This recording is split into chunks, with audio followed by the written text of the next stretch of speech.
Hello friends, welcome to our channel. இன்றைக்கி வந்து ஒரு ஸ்நாக்ஸ் செய்ய போகிறேன்.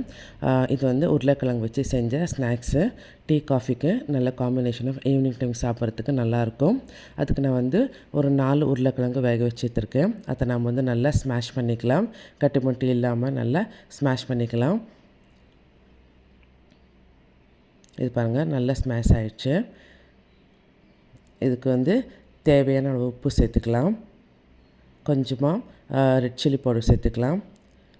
கொஞ்சமாக சாட் மசாலா, கொஞ்சம் சில்லி ஃப்ளேக்ஸ், கொஞ்சம் ஆர்கானோ, கொஞ்சமாக பொடியாக நறுக்கி வச்ச கொத்தமல்லி சேர்த்து நல்லா மிக்ஸ் பண்ணி வச்சுக்கலாம். பாருங்கள், நல்லா மிக்ஸ் பண்ணிக்கலாம். இப்போது கொஞ்சமாக ஒரு பால் செஞ்சுட்டு அதை ரவுண்டாக இது பண்ணிவிட்டு கொஞ்சம் நெஸ்ட் ஷேப்பில் நம்ம ஷேப் பண்ணி எடுத்துக்கலாம்.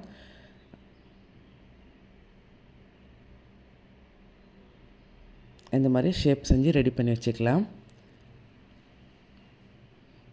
இப்போ இன்னொரு பவுலில் ஒரு 4 டேபிள் ஸ்பூன் மைதா மாவு, 2 டேபிள் ஸ்பூன் கார்ன்ஃப்ளவர் மாவு, கொஞ்சமாக உப்பு சேர்த்து தண்ணி போட்டு நம்ம ஸ்லெரி ரெடி பண்ணிக்கலாம். கொஞ்சமாக தண்ணி ஊற்றிக்கலாம், கட்டி முட்டி இல்லாமல். நம்ம இதில் அந்த ரெடி பண்ணி வச்ச ஸ்டஃபிங்கை டிப் பண்ணிவிட்டு நம்ம சேமியாவில் பிரட்டிட்டு எடுத்து எண்ணெயில் போட்டு ஃப்ரை பண்ண போகிறோம். அதனால கட்டி முட்டி இல்லாமல் இந்த மாதிரி இந்த கன்சிஸ்டன்சி இருந்தால் போதும், இந்த திக்னஸ் இருந்தால் போதும். இது பாருங்கள், இந்த ரெடி பண்ணி வச்ச பொட்டேட்டோ இதுவே இதில் டிப் பண்ணிவிட்டு நல்லா வறுத்து வச்ச சேமியாவில் போட்டு நல்லா பிரட்டி எடுக்கணும். சுத்தூரம் அந்த சேமியா நல்லா கோட் ஆகணும். கொஞ்சம் கூட கேப் இருக்கக்கூடாது. எண்ணெயில் ஃப்ரை பண்ணும்போது இந்த சேமியா தனியாக வராத மாதிரி நம்ம க்ளீனாக நம்ம கோட் பண்ணி எடுத்துக்கணும். எண்ணெய் நல்லா காஞ்சிடுச்சு. இப்போ இது போட்டுட்டு பொன்னிறமாக ஃப்ரை பண்ணி எடுத்துக்கணும்.